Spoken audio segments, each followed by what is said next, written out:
자, 이번 시간에는 지난 시간에 이어서 나머지 컨트롤러 버튼들의 동작들을 좀 더 추가해보고, 그리고 우리가 계속해서 입력했던 액션의 인풋 내용 이외에 아웃풋으로 컨트롤러에서 직접 아웃풋할 수 있는 기능도 추가해 보도록 하겠습니다.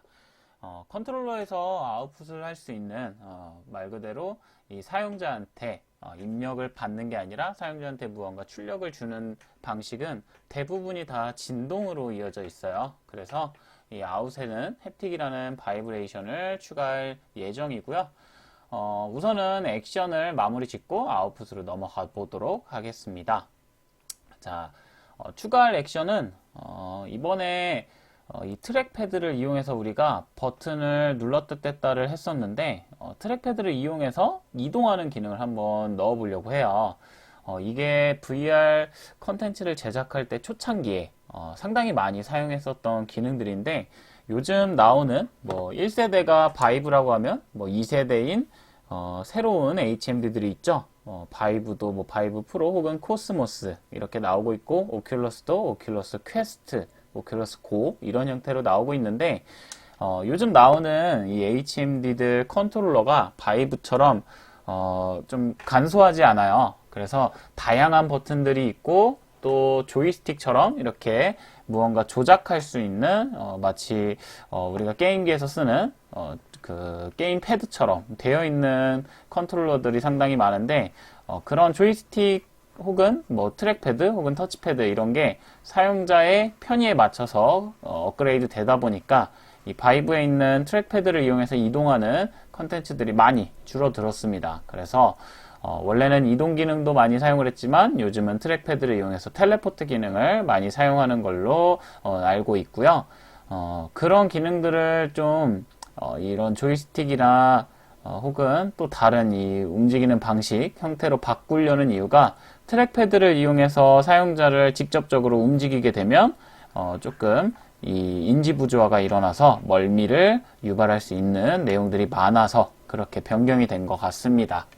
아무튼 예전에는 사용을 했었고, 현재 최신 버전에는 이런 내용들이 많이 없어졌는데, 이전 버전에는 매뉴얼에 트랙패드를 이용해서 이동하는 기능들도 많이 나와 있습니다. 그래서 그 기능을 한번 확인해 보려고 해요. 우리가 이렇게 멀미를 유발하는데 굳이 이걸 쓸 필요가 있냐라고 문의할 수도 있는데, 이 내용은 꼭 트랙패드를 이용해서 이동하는 기능에만 사용되는 게 아니에요.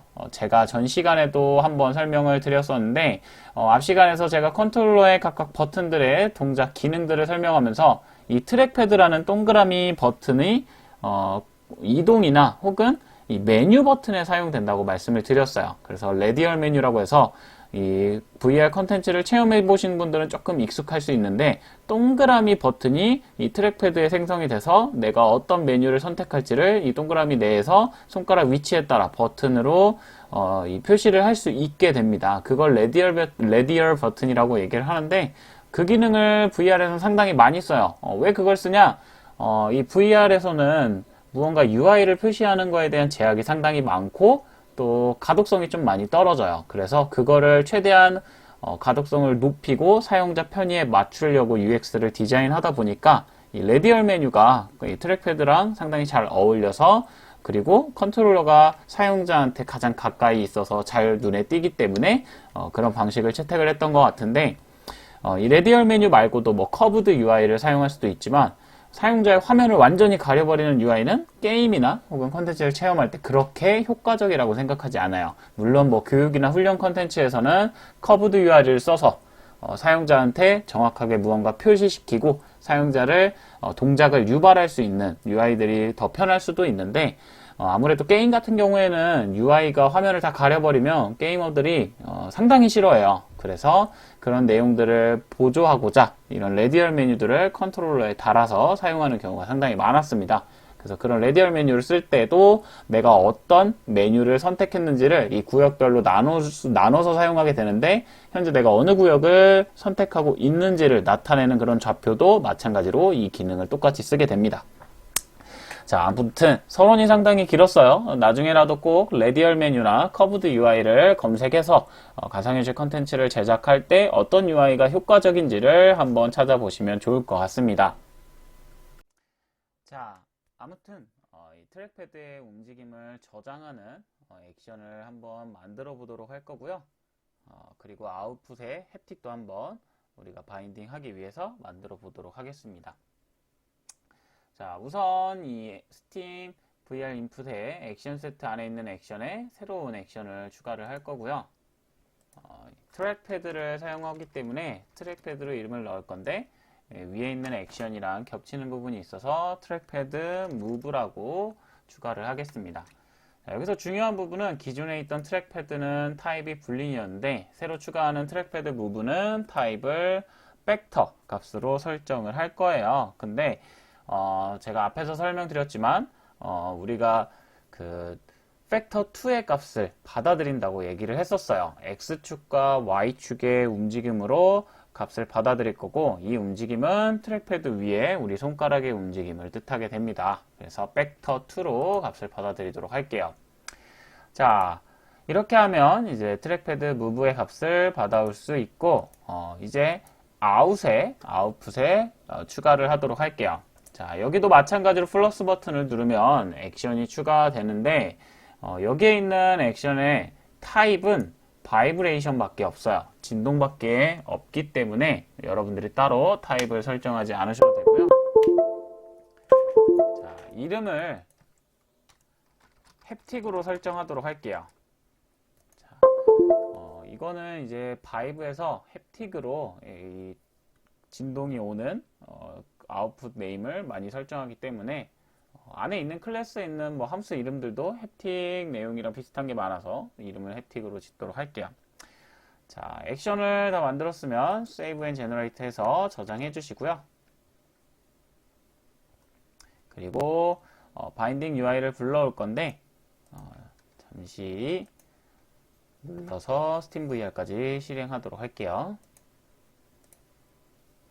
자, 바이브 인풋 바인딩 에디트 들어가서 커스텀 셋에, 자, 우리가 만들어 놨던 트랙패드 바인딩에 포지션이 현재 비어 있어요. 그래서 이 부분을 수정해 주도록 할 거예요. 포지션을 트랙패드 무브로 변경을 해줄 거고요.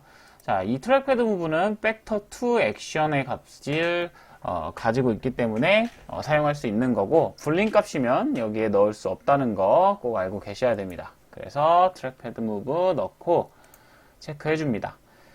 자, 우리가 전에 포즈 추가할 때 여기에 Edit Action Pose라는 버튼이 생겼었는데, 이번에는 Add Haptics라는 버튼이 생겼어요. 그래서 Haptics 선택을 해서, 자, 여기는 뭐 추가할 수 있는 부분이 딱 한 군데밖에 없어요. 그래서 마찬가지로 Left Hand Haptics에 햅틱이라는 액션, 우리가 만들어놨던 이 햅틱 액션을 넣어서 저장을 해주도록 할게요.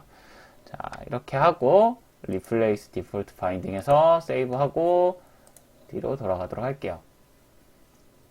자, 저장을 모두 완료하셨다면 다시 돌아와서 이제 확인해 보도록 할 건데, 자, 이 상태에서 실행을 하더라도 우리가 따로 컨솔에 입력해 놓은 게 없기 때문에 나오진 않을 거예요. 그래도 이 스팀 VR 인풋 라이브 뷰에 커스텀 셋에 트랙패드 무브와 햅틱이 추가된 건 확인할 수 있습니다. 그래서 연결을 해줘서 우리가 여기에서도 확인할 수 있게 사용하도록 해볼게요. 자, 바이브 인풋 매니저를 열어서 트랙패드 무브와 햅틱을 추가로 작업을 해볼 건데, 우선 트랙패드 무브부터 하나 더 추가해 보도록 할게요.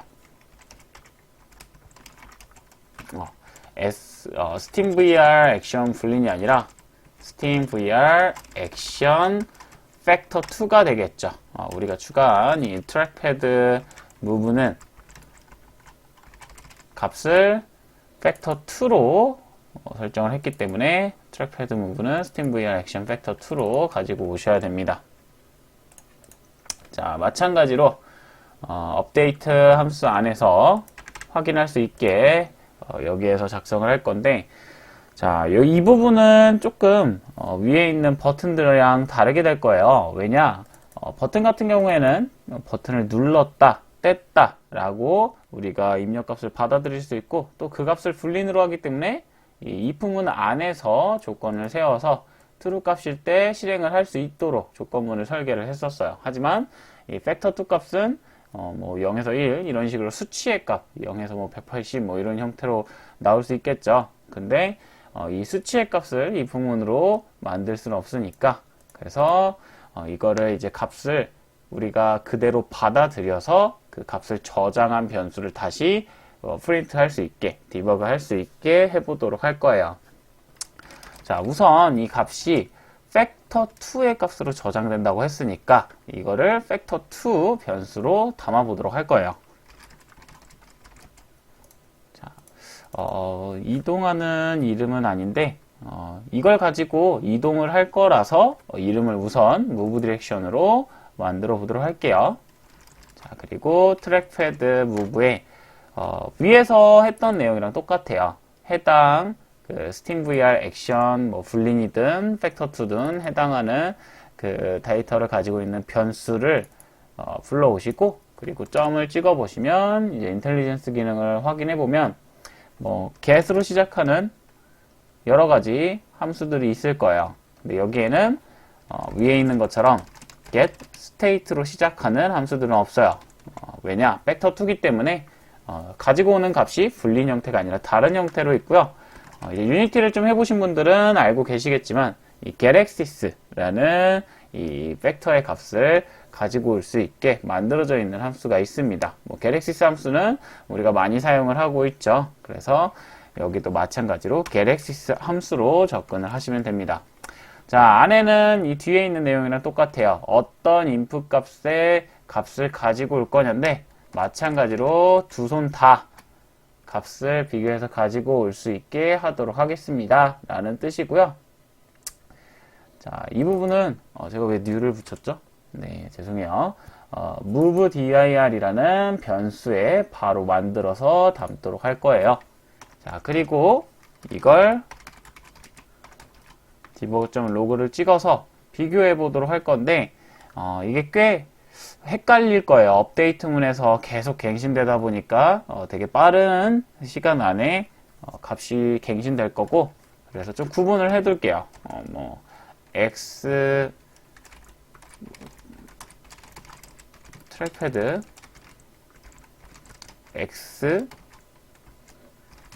포즈의 값 해놓고 여기에 move direction에 x 값을 넣어주고 마찬가지로 y포즈의 값 넣어서 값을 이렇게 넣어주면 되겠죠. 자, 이 상태로 저장하고 한번 확인해 보도록 할게요. 자, 돌아가서 실행을 해 보도록 하겠습니다. 자, 제가 컨트롤러가 꺼져 있어서 켜고 자, 실행을 해 볼게요. 자, 우선 현재 제가 이거 설정을 안 했군요. 이렇게 실수를 할 수 있습니다. 자, 꼭 이 스크립트에서 SteamVR 액션 변수를 만들고 나서 제가 뭐 하라고 했었죠? 이 변수의 어떤 액션에 해당하는 건지 액션 세트에 어떤 액션인지를 꼭 넣으라고 했는데 제가 깜빡했어요. 자, 다시 한번 설명드리면 우리가 작성한 이 바이브 인풋 매니저 클래스에 트랙패드 move라는 변수에 아직 할당을 해주지 않았어요. 앞에서도 얘기했지만 직접적으로 변수에 바로 할당할 수도 있겠지만 이렇게 확인하고 다시 할당을 하는 게 좀 더 제가 봤을 때는 더 편한 방법인 것 같아요. 그래서 커스텀 셋에 있는 트랙패드 move를 할당을 해주고 진행해 보도록 할게요. 자, 할당을 하면 이렇게 계속 컨솔 창에 값이 갱신되는 것을 확인하실 수 있을 거예요.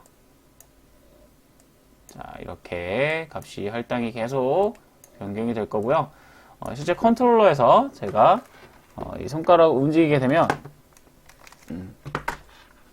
지금 또 반전이 일어났네요. 자, 우선 반전된 형태로 보자면 여기에서 제가 움직이는 방향에 따라서 값이 갱신되는 걸 확인할 수 있어요. Y축으로 좀 손가락이 위로 올라가면 이렇게 Y축 값이 증가하고 내려가면 Y축 값이 감소하는. 자, 그리고 X축도 마찬가지죠. 왼쪽은 마이너스, 오른쪽은 플러스로 증가하게 됩니다. 자, 이런 형태로 트랙패드 무브의 값을 우리가 받아올 수 있습니다. 자, 다시 플레이를 종료하고요. 잠깐 제 거 커스텀 셋의 포즈가 좀 꼬인 것 같은데, 자, 이 부분이 전에 했던 내용에서 수정이 안 됐네요. 자, 다시 핸드 그립으로 설정을 해서 디폴트로 바꿔보도록 할게요. 자, 그리고 나서 돌아가서 다시 실행을 해보면, 자, 이제 제대로 나오죠. 여기가 왼쪽이군요. 자, 여기에서 마찬가지로 위아래 왼쪽 오른쪽일 때 콘솔 창에 있는 데이터가 변하게 된다 확인할 수 있습니다. 자, 위에 있었던 내용이군요. 자, 트랙패드 무브에 이렇게 값이 나오고 있는 걸 확인하실 수 있어요. 자, 그럼 이걸 가지고 어떤 걸 쓸 수 있냐? 앞에서도 얘기했지만 이동하는 걸 쓸 수 있고 레디얼 메뉴를 쓸 수 있다라고 얘기를 해드렸는데, 이번에는 이동하는 기능을 한번 만들어 볼 거예요. 왜냐하면 이제 가상현실 콘텐츠 제작할 때 여러분들이 많이 고민하실 거예요. 어떻게 이동 기능을 만들 거냐. 대부분이 텔레포트 기능을 많이 넣으려고 해요. 저도 텔레포트 기능을 많이 선호하는 편인데, 그래도 이동하는 기능이 어쩔 수 없이 필요한 경우가 또 있어요. 텔레포트를 쓰더라도 미세하게 이동해서 무언가 상호작용해야 될 경우가 있기 때문에, 그래서 이동하는 기능을 한번 만들어 보도록 합시다. 자, 물론 멀미를 유발할 수 있기 때문에 여러분들이 테스트 하실 때는 조금 이 HMD를 내려놓고 그냥 이 씬뷰나 게임뷰를 확인하면서 보시는 것도 나쁘지 않을 거예요. 그래도 처음 체험하시는 분은 한 번쯤은 확인해 보시는 것도 좋을 거예요. 이게 인지 부조화라는 게 계속해서 인지를 하다 보면은 나아지는 그런 훈련 현상이 있기 때문에 멀미가 너무 심하시면 피하셔도 좋지만 한 번쯤은 해보면 좋을 것 같습니다. 자, 아무튼 이동하는 기능을 만들 건데, 기본적으로 여러분들이 알고 계시는 그 이동 스크립트랑 똑같이 작성을 하셔도 될 거예요. 우리 트랜스폼에 포지션 값을 변경해주는 코드를 쓸 건데, 이동하는 거니까 팩터3의 값으로 이동을 해야겠죠. 우리가 가지고 있는 이 유니티 오브젝트들은 모두 다 팩터3 값을 가지고 있어요. 트랜스폼이라는 컴포넌트가 팩터3로 움직이기 때문에. 하지만 여기는 팩터2라는 값을 전달해 주기 때문에 팩터3에 다시 팩터2를 넣는 형태로 작성을 해 볼 거예요. 자, 우선 새로운 팩터3 값을 넣어줄 거고, 자, 우리가 기존에 가지고 있는 포지션에 새로운 movedir 값을 넣어줘야 되니까 transform position x, 그리고 마찬가지로 transform position y, transform position z 값을 이렇게 입력하고요. 자, 각각 x와 z 값을 넣어줘야 되는데, 자, 우리가 트랙패드에서 움직임을 봤을 때 트랙패드의 윗면은 y, 그리고 트랙패드의 오른쪽은 x였어요. 그래서 x축의 값은 똑같이 트랜스폼 포지션 x에 더해 주시면 되는데, 자, 여기서 트랜스폼 포지션 y에 똑같이 트랙패드에서 움직였던 movedir의 y 값을 넣어버리면 오브젝트가 위로 올라가게 되겠죠. 근데 우리가 원하는 거는 앞으로 가는 거, 왼쪽, 오른쪽으로 가는 거예요. 그래서 팩터2에서는 당연히 위, 아래, 왼쪽, 오른쪽만 있지만 팩터3에서는 위, 아래, 왼쪽, 오른쪽, 앞, 뒤가 있습니다. 그래서 앞으로 이동할 때는 포지션 Z랑 값을 더해주시면 되겠죠. 자, 이렇게 설정을 합니다. 자, 그냥 단순하게 작성을 했기 때문에 이게 바로 실행을 해보면 되게 상당히 빠른 속도로 이동할 거라고 예상이 됩니다. 자, 저장을 하고 확인을 해보도록 할게요.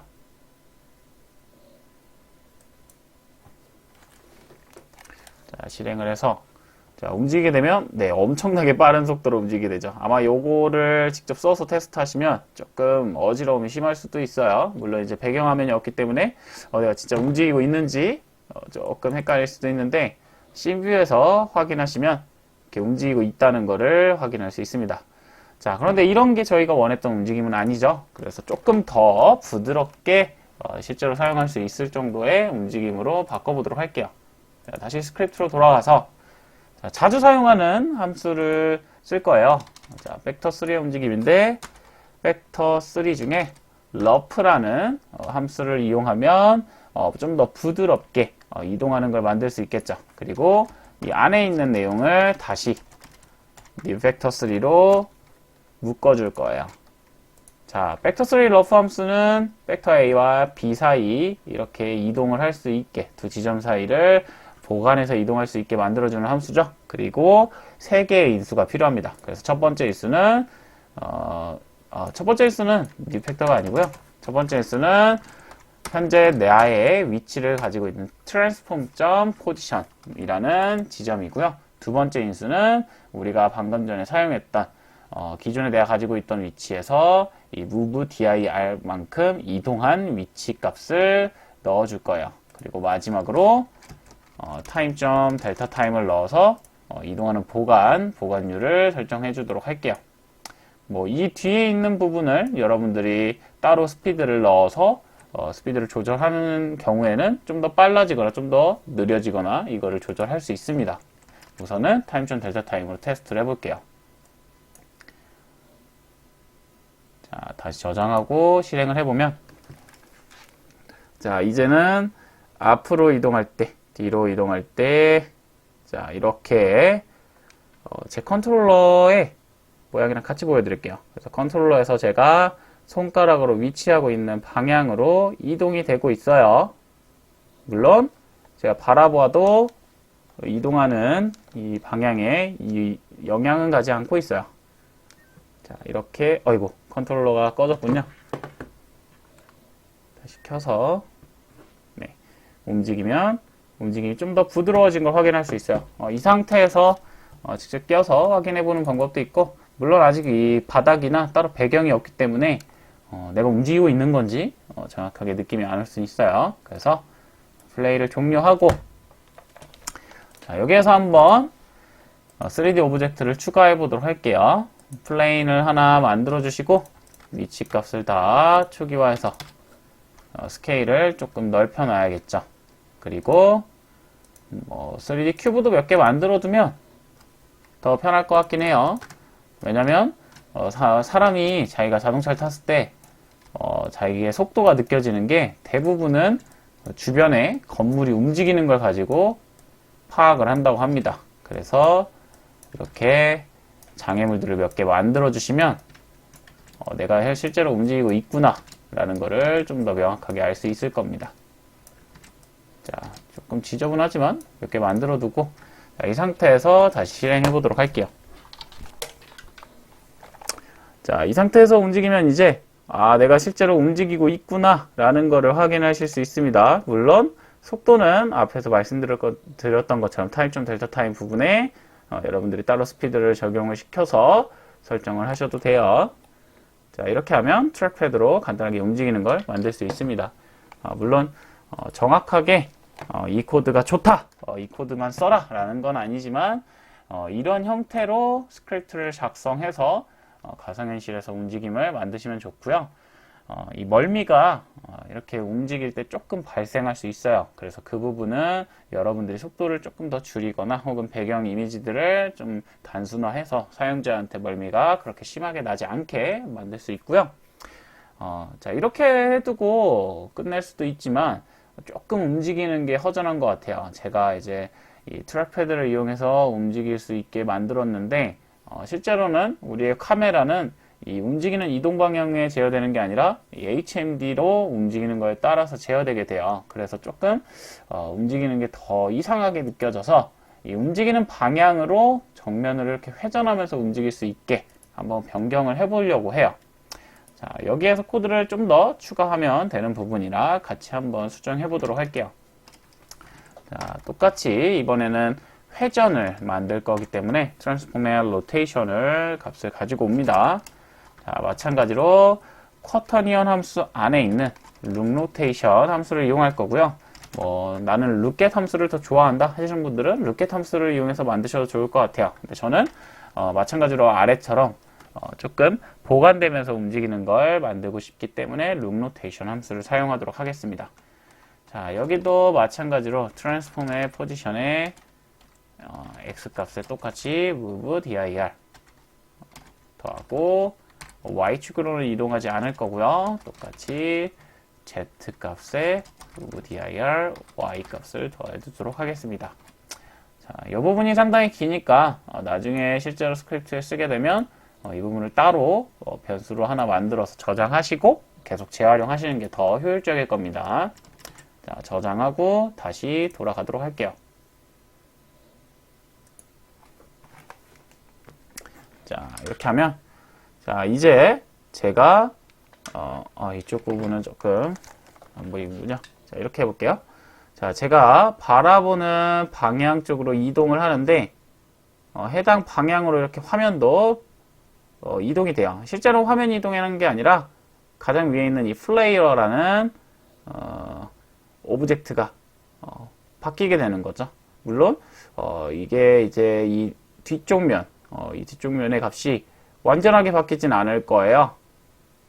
이렇게 바뀌는데 조금 따라가는데 속도가 부족한 것 같긴 해요. 이런 식으로 변경을 할 수 있다라는 걸 참고해서 나중에 이 이동 기능을 만들 때 한 번 더 스크립트를 수정해서 사용을 하시면 좋을 것 같습니다. 물론 이런 기능들이 있다라는 걸 좀 보여드리고 싶어서 작성을 한 거고 가장 좋은 거는 이런 이동이나 회전 코드를 쓰는 것보단 실제로 움직이는 게 가장 좋고 그리고 텔레포트 기능처럼 이동하는 순간을 사용자한테 모두 보여주기보다는 그냥 그 부분을 스킵해서 이동이 바로 완료된 것처럼 보여주는 게 좋긴 해요. 그래서 이 부분은 좀 참고를 해서 나중에 레디얼 메뉴를 만들 때나 혹은 잠깐 이동하는 기능이 정말 필요할 때 활용을 하시면 좋을 것 같습니다. 자, 이렇게 해서 이동 기능을 완료를 했고 다음 시간에는 이 햅틱 우리가 만들어놨던 SteamVR 인풋의 아웃풋에 해당하는 햅틱 기능을 이용해서 진동 값을 받아오는 걸 한번 만들어 보도록 할게요.